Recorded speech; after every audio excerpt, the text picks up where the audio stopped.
Hello everybody, Cesar Barbosa with Verdant here, and we're back at the beautiful ground mount system in Northern California.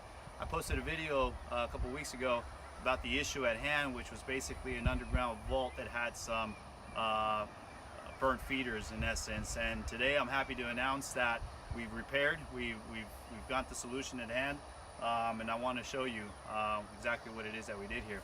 So this is one of the vaults, one of 3 vaults that we dropped down here.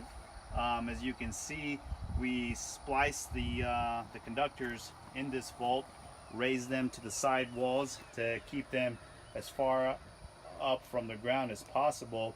Note that this is a swamp pond, and so the water raises about 4 feet from the ground level.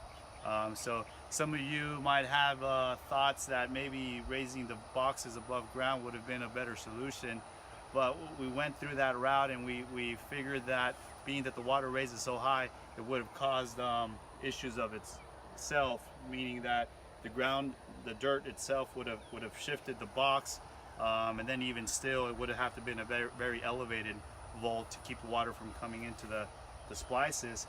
Also, with these 3M Risen splice kits, they're actually UL listed to be submersible. So they're totally compatible to be in a submersible vault like this.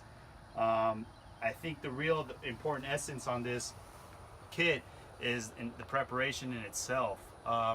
There's a manual and there's very specific procedures on how you got to make these crimps, so it's paramount.